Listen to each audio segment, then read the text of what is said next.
अभिमान दिल छू लेने वाली कहानी। भोपाल के बड़खेड़ी इलाके में रमेश कुमार का 2 मंजिला मकान, सामने छोटा सा लॉन, अंदर पूजा की जगह, दीवारों पे पुराने पारिवारिक फोटो और हर सुबह तुलसी के पास रखी दिए की लो। रमेश कुमार जी रिटायर हेडमास्टर थे। जिंदगी भर हिसाब किताब किया था, पर रिश्तों में हमेशा दिल से चलते। उनकी पत्नी कमला जी एक सुगढ़ गृहिणी, जिनके हाथ के खाने में स्वाद भी था और अपनापन भी। घर में 3 बच्चे, 2 बेटे और 1 बेटी, और तीनों की शादी हो चुकी थी। बेटी रीमा पास ही अपने ससुराल में रहती थी, अक्सर आना जाना लगा रहता था।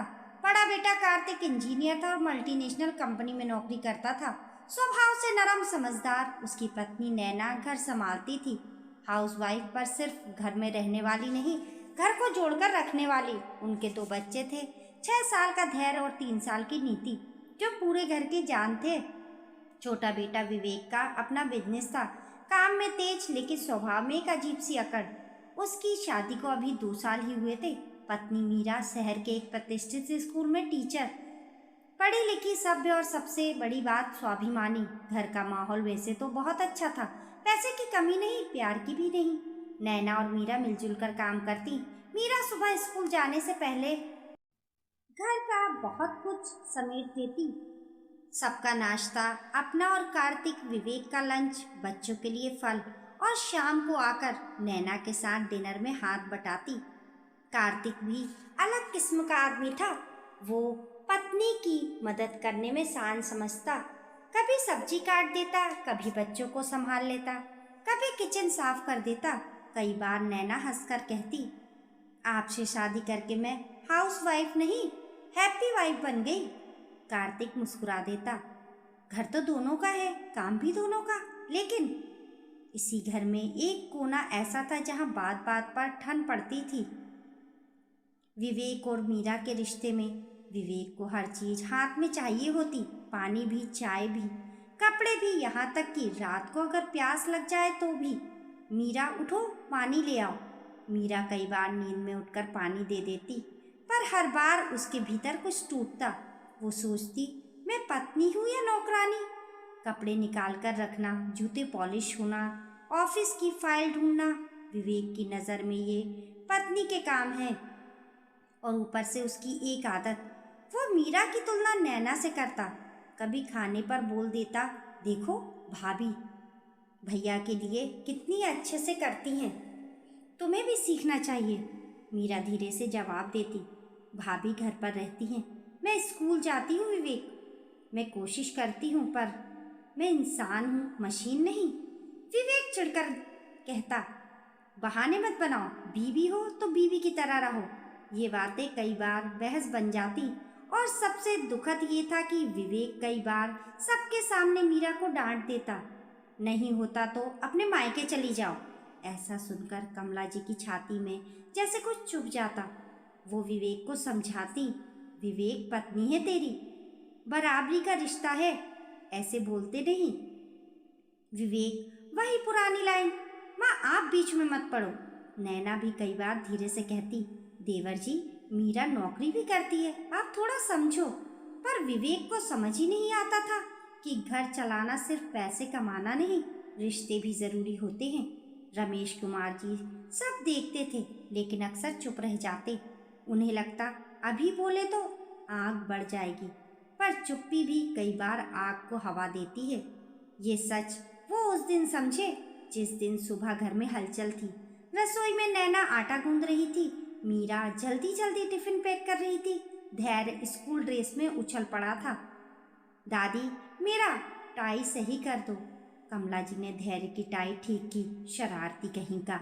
मीरा ने घड़ी देखी और कमला जी से बोली, मम्मी आज मुझे स्कूल जल्दी जाना है, पीटीएम है, रिपोर्ट कार्ड भी तैयार करने हैं। आज नाश्ता आप और भाभी संभाल लेना, मैं बस टिफिन रखकर निकलती हूँ। कमला जी ने प्यार से कहा, ठीक है बेटा तू जा, चिंता मत कर। मीरा कमरे में गई, बाल बांधने, दुपट्टा लेने, फाइल देखने। तभी विवेक बाहर आया। उसकी आंखें आधी नींद में थी, पर आवाज में आदेश पूरा था। मीरा मेरे लिए चाय बना दो। मीरा ने बाहर से ही जवाब दिया, मुझे देर हो रही है विवेक, भाभी बना देंगी आज। विवेक की आवाज़ तेज हो गई, नहीं मुझे तुम्हारे हाथ की चाय चाहिए, तुम ही बनाओ। मीरा बाहर आई। उसकी आंखों में विनती नहीं, थकान थी। विवेक, आज प्लीज, मैं लेट नहीं हो सकती, आज एडजस्ट कर लो। बस यही विवेक का गुस्सा फट पड़ा। एडजस्ट?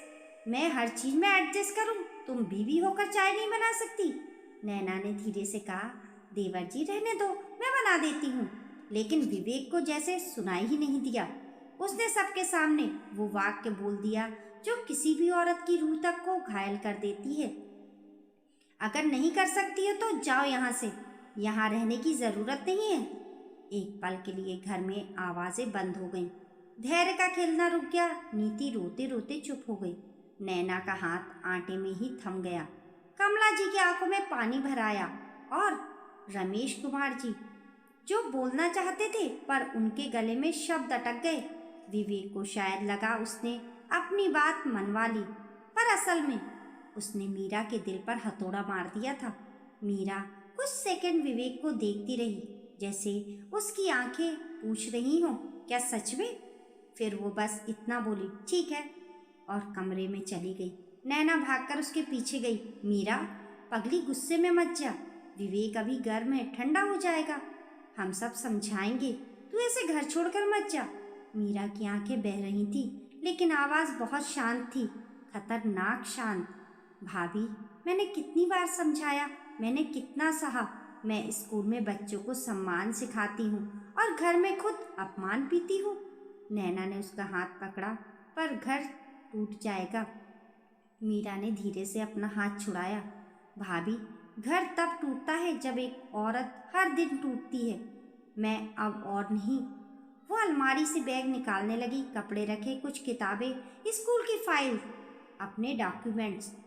उसके हाथ कांप रहे थे लेकिन मन पक्का था। कमला जी भी अंदर आ गई। बेटा ऐसा मत कर, मैं विवेक को।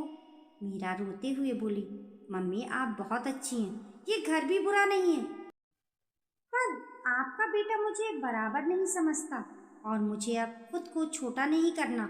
बाहर से रमेश कुमार जी की भारी आवाज आई, विवेक अंदर आ। विवेक अंदर आया, अब भी अकड़ा हुआ। क्या हुआ पापा? रमेश कुमार जी ने पहली बार ऊंची आवाज में कहा, ये क्या हुआ? नहीं, ये तूने क्या कर दिया है? पत्नी को घर से निकालना इतना आसान लग रहा है तुझे? विवेक ने छल्लाकर कहा। पापा बात छोटी सी है, चाय नहीं बनाई उसने। रमेश कुमार जी की आंखें लाल हो गई। छोटी बात? चाय छोटी बात है, लेकिन तेरी सोच बड़ी समस्या है। तू उसे पत्नी नहीं, काम करने वाली समझ बैठा है। विवेक ने एकदम से कहा। तो जाए, मैं नहीं रोकूंगा। मीरा ने बैग उठाया। नैना और कमला जी की आंखें भर आईं। कार्तिक ऑफिस जाने के लिए तैयार होकर बाहर आया तो दृश्य देखकर चौंक गया। ये क्या हो रहा है? मीरा ने बस इतना कहा, भैया मैं जा रही हूँ। कार्तिक ने विवेक की तरफ देखा। क्या बोला तूने उसे? विवेक ने बेमन से कहा, मैंने कहा अगर नहीं कर सकती तो चली जाए। कार्तिक का चेहरा सख्त हो गया। वाह, तेरे लिए बीवी का मतलब चाय और रोटी बनाना है? विवेक पलटकर बोला, आप लोग मुझे ही गलत ठहरा रहे हो। और मीरा बिना किसी को दोष दिए बस बैग लेकर बाहर निकल गई। दरवाजा बंद हुआ तो ऐसा लगा जैसे घर की धड़कन रुक गई। पहली रात ही विवेक को झटका लगा। उसके कमरे में कपड़े वैसे ही पड़े थे, पानी की बोतल खाली थी। रात को प्यास लगी तो आदतन बोला, मीरा पानी। और फिर याद आया, मीरा तो है ही नहीं। वो खुद उठा, पानी लिया और पहली बार उसे समझ आया कि पानी सिर्फ पानी नहीं था, वो किसी का ध्यान था, किसी का अपनापन था। अगली सुबह टेबल पर विवेक के लिए टिफिन नहीं था। नैना ने सबके लिए टिफिन लगाया, लेकिन विवेक के सामने बस एक डिब्बा रख दिया। ये रहा रोटी सब्जी, ठंडी है। विवेक भड़क गया। भाभी गरम कर दीजिए। नैना ने उसे देखते हुए कहा। विवेक, गरम रोटी चाहिए तो गरम दिल भी रखना पड़ता है। कमला जी ने पहली बार साफ शब्दों में कहा। अब से घर में कोई भी तुम्हारे लिए हुक्म नहीं सुनेगा, तुम बड़े हो, अपना काम खुद करो। रमेश कुमार जी ने अखबार रखते हुए कहा। और याद रखना, ये घर तुम्हारे अहंकार से नहीं, रिश्तों से चलता है। विवेक को लगा सब उसके खिलाफ हो गए हैं, पर असल में सब विवेक को उसके ही आईने में खड़ा कर रहे थे। दिन बीतने लगे, घर में खाना बनता पर विवेक के हिस्से में सेवा नहीं आती।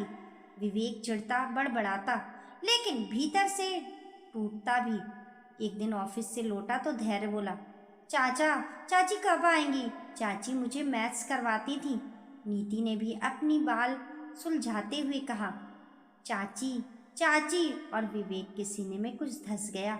उस रात उसने अपनी माँ से कहा, माँ आप मीरा को फ़ोन कर लो। कमला जी ने शांत आवाज़ में कहा, फ़ोन से रिश्ते नहीं जुड़ते बेटा, माफ़ी से जुड़ते हैं। विवेक चुप हो गया। उधर मीरा मायके में थी। उसके पिता ने कहा, बेटा सम्मान सबसे पहले। माँ ने कहा, अगर वो बदलेगा तभी लौटना। मीरा रात में छत पर बैठकर रोती। वो विवेक से प्यार करती थी, पर अपने अपमान से ज़्यादा नहीं। एक शाम रमेश कुमार जी ने विवेक को अपने पास बुलाया। विवेक, तूने बिजनेस के नियम सीखे होंगे। अगर गलती की है तो उसे खुद ही सुधारना चाहिए। रिश्ते में भी यही नियम है। विवेक की आवाज़ भर आई, पापा मुझे उसकी आदत हो गई थी। वो करती थी इसलिए मैंने समझा ये उसका काम है। रमेश कुमार जी ने कड़वाहट से कहा, आदत प्यार नहीं होती बेटा, प्यार कद्र से बनता है। विवेक की आंखों से आंसू गिर गए। मैं लेने जाऊं? रमेश कुमार जी ने सिर हिलाया, लेने नहीं, मनाने नहीं, बस सच बोलने जाओ कि तू गलत था। विवेक मीरा के मायके पहुंचा। दरवाजे पर मीरा की माँ थी। क्यों आए हो? विवेक ने सिर झुकाया। मम्मी मैं माफ़ी मांगने आया हूँ। मीरा के पिता सामने आए। माफ़ी बोल देना आसान है, क्या निभाओगे? विवेक ने रुआंदे से होते हुए कहा, मैंने उसे बीवी नहीं समझा, मैं उसे अपनी सुविधा समझ बैठा। मैं बदलना चाहता हूँ। मैं केवल वादा नहीं करता, कोशिश करूँगा अपने आप को बदलने की, हर दिन की कोशिश। मीरा अंदर से आई। उसकी आंखें लाल थीं, पर चेहरा मजबूत। विवेक ने पहली बार बिना अकड़ के कहा, मीरा मैंने जो कहा वो गलत था, चली जाओ। ये शब्द नहीं, चोट थी। मैं तुम्हें बराबर मनाना सीखना चाहता हूँ, मुझे समय दे दो, पर मुझे छोड़ो मत। मीरा की आंखों से आंसू निकले। मैं तुम्हें छोड़ना नहीं चाहती थी विवेक, पर मैं खुद को खो भी नहीं सकती थी। विवेक ने कहा, अब तुम नहीं खोओगी। अगर मैं फिर कभी तुम्हें सबके सामने नीचा दिखाऊं तो तुम मुझे वहीं रोक देना, और मैं रोटी भी खुद गर्म कर लूँगा। मीरा हंसी नहीं, रो पड़ी। मुझे गर्म रोटी या चाय बनाने में कोई दिक्कत नहीं थी। मुझे सम्मान चाहिए था जो एक पत्नी को मिलना चाहिए था। विवेक की आंखें बंद हो गईं। मिल जाएगा, मैं दूंगा। जब दोनों घर लौटे तो दरवाजे पर नैना आरती की थाली लेकर खड़ी थी। पीछे कमला जी और रमेश कुमार जी की आंखों में राहत। नैना ने आरती उतारी और विवेक को देखते हुए कहा, आज तुम बीवी लेकर नहीं आए, आज तुम अपना रिश्ता बचाकर लाए हो। कमला जी ने मीरा को गले लगाया। मेरी बेटी, अब कुछ भी हो बात करके सुलझाना, घर छोड़कर नहीं। रमेश कुमार जी ने विवेक की तरफ देखा, और तू याद रखना, पत्नी को चली जा कहना आसान है, पर उसे टूटने से बचाना असली मर्दानगी है। विवेक ने सबके सामने मीरा का हाथ पकड़ा और कहा, मैंने गलती की है, और अब से मैं कोशिश करूँगा कि इस मीरा को केवल काम नहीं अपनापन भी मिले। नैना ने मुस्कुराकर कहा, और आज से विवेक की केवल रोटी ही गर्म नहीं होंगी, जिम्मेदारी भी गर्म होंगी। सब हंसे, पर उस हंसी में आंसू भी थे, क्योंकि घर टूटते टूटते बचा था। रात को रसोई में विवेक आटा गूंद रहा था। धैर्य तालियां बजा रहा था। चाचा आटा बना रहे हैं? विवेक ने शर्म से कहा, हाँ भाई, सीख रहा हूँ। मीरा पास खड़ी थी। उसने धीरे से कहा, रिश्ते भी ऐसे ही होते हैं विवेक, गूंथने पड़ते हैं, नहीं तो बिखर जाते हैं। विवेक ने उसकी तरफ देखा।